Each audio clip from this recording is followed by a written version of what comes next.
Yo, Headspaces, it's VJ, the brother from the ancient mother once more. And I was told, I'm not sure how accurate this is, that this is our first gold piece of 2023. It's so nuts, even the dogs are going wild out there. It's rough out here. We haven't done a gold piece in a minute, so this one is long overdue. And it's one that kind of brings us back to a thrust that calls us out. I remember Takeza and I kind of discussing this piece, talking about how we're always waxing on about hip-hop being a culture, not a genre, and how the definition has been skewed by capitalism, and yet all of our gold pieces have been rappers. And that kind of insinuates that to be a GOAT in the hip-hop culture is most impactful within the facet of rap. So if we gave that impression accidentally, or even because it wasn't something we were trying to do intentionally, it just kind of yet again proves how this process of rap being the dominant feature we see kind of gets most, if not all of us, even the ones who realize how broad hip-hop is as a culture, mostly focused on rap. So this episode right here is more than just a GOAT piece.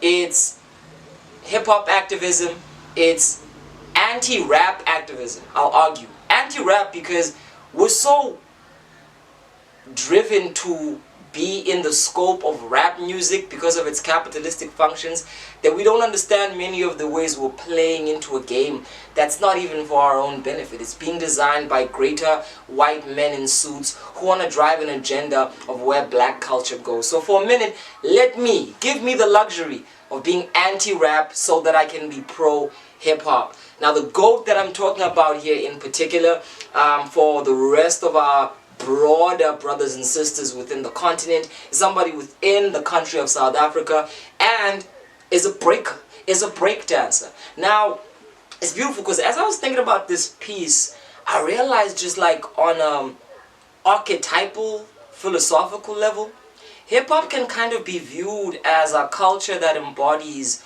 all aspects of how to build a community. I mean, think about it. If the DJ is the selector who creates the ambience and the atmosphere of the block party, then they can be seen as the resources.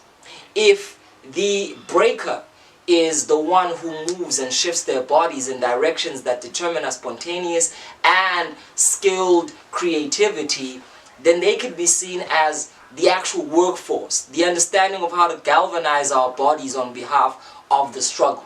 The MC famously is the mouthpiece, it's the agenda, it's understanding how to communicate the message across and build each other in ways that empower each other. And of course, the graph writer is the design element, it's the creativity, it's the element that says how can we expand our imagination and visually start to encapsulate what's possible for us. So when you think about it, hip-hop on a kind of philosophical level is the whole piece of community building.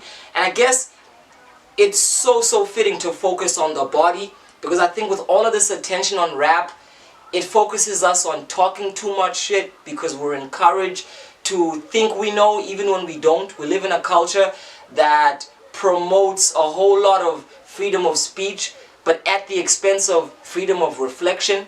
We say a lot, but we don't often think deeply about where the insinuations, assumptions, and fundamental principles of the things we think we know come from.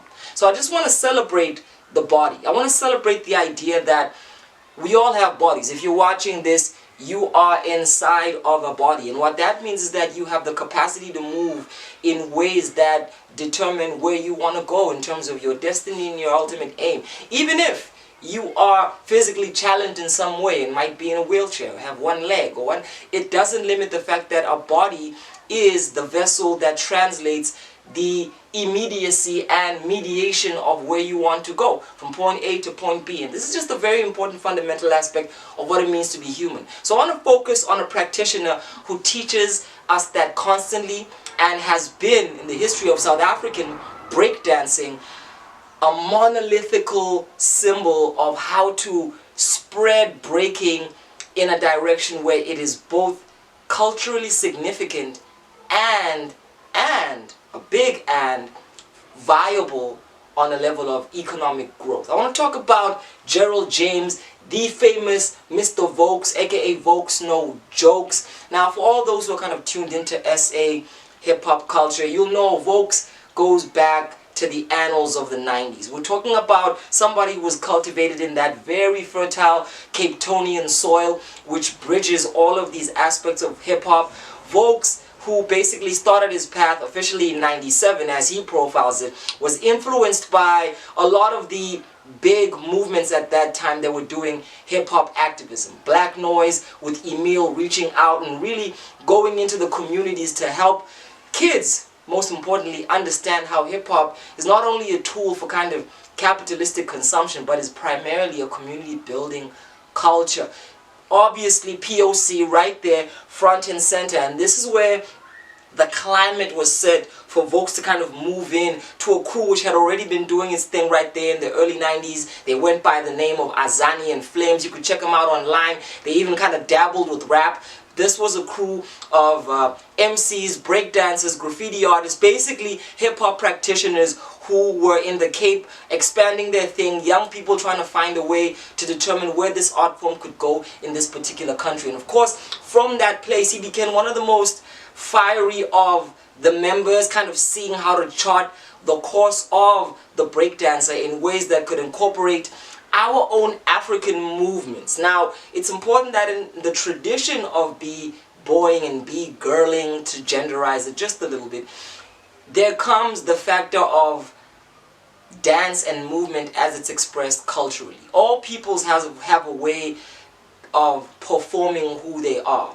So if you go into the corners of Asia, if you go into the deep mountains and areas of Europe, if you go into any place on the planet, culture specifically breed variations of movement. I mean, it goes deep into something as supposedly meaningless how we walk, a person's swagger. Like Abemzansi, we talk about upansula, we talk about his style, and these are things that you might not look at it as dance, but the way people move lends itself to the way the body can perform itself in public. I mean, it's in small things like how we shake our hands, the styles of how we greet each other, and how that communicates in the whole body and everything. So I think the most important thing that Vouks as a breaker had to take into consideration was that vast web of cultural information and how that movement comes to make an authentically African breakdancer. And oh man, did he do it. Somebody who basically went from competition to competition, amassing his name up until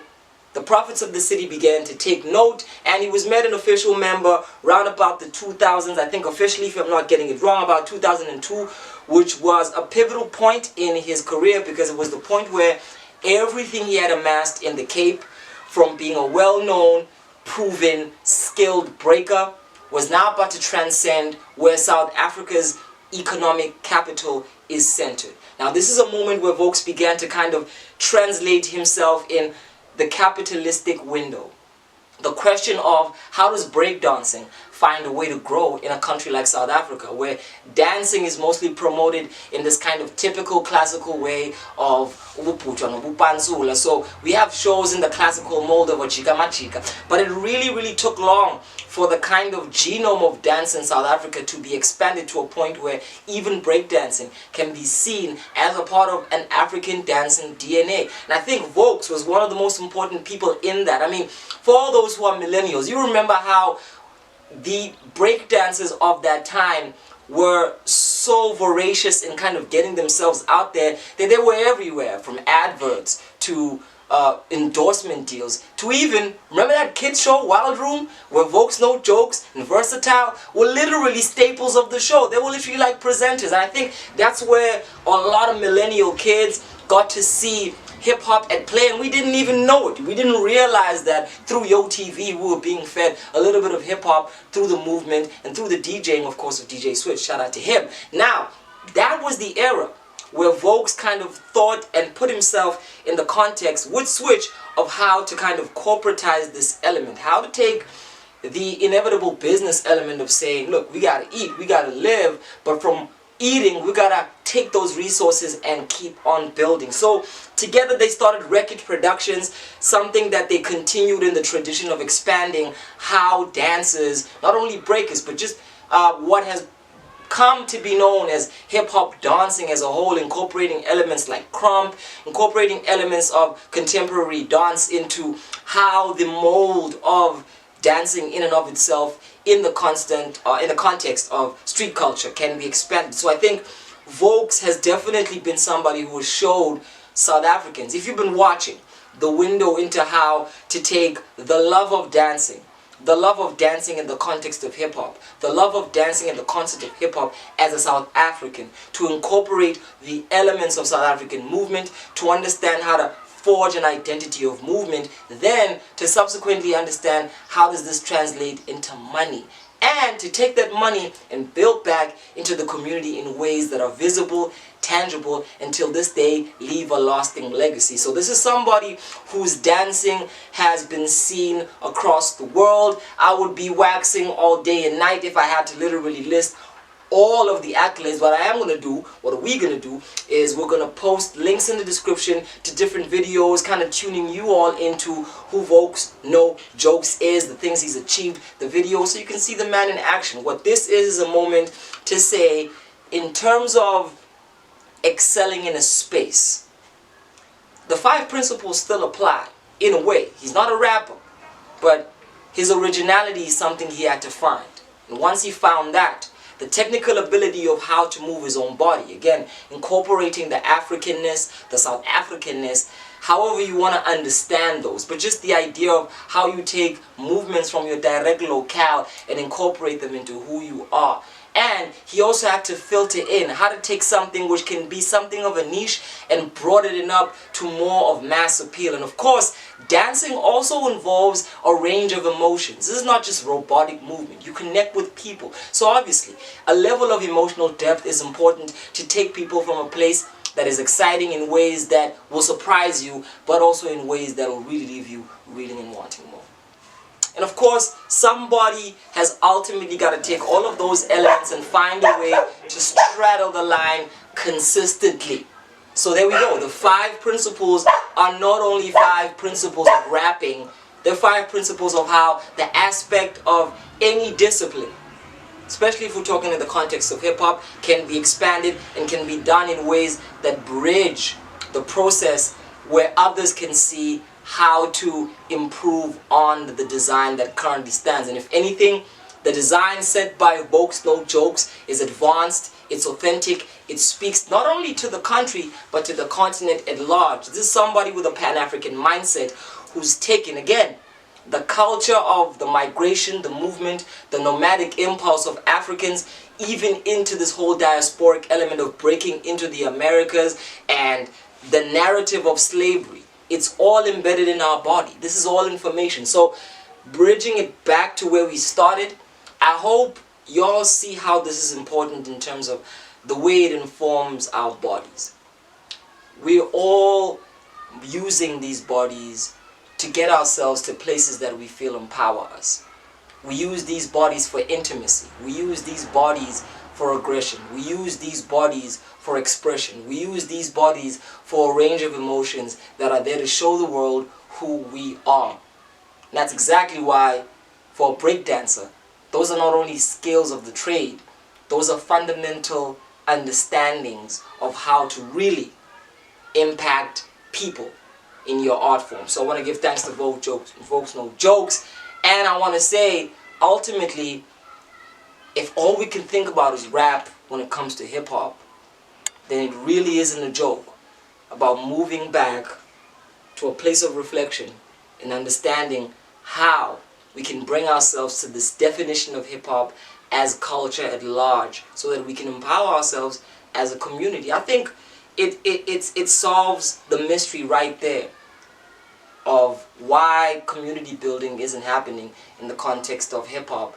most of the time, because it's been hijacked by one particular element, rap. And what that does is that it creates this hysteria over being rappers, being around rappers, and all the other elements kind of have to straddle behind rap because of its purpose as a capitalistic tool. So I think we have the power to redirect that. I think people like Vouks No Jokes teach us that it is not only possible, but it is viable. My name is VJ, the brother from the ancient mother. We do this for hip-hop. If you haven't subscribed, this is the kind of shit we talk about. We talk about hip-hop as it's evolved in the continent, as it's grown, and what can we do with it. Most importantly, like the B-boy, where we can go with it as we move. Peace.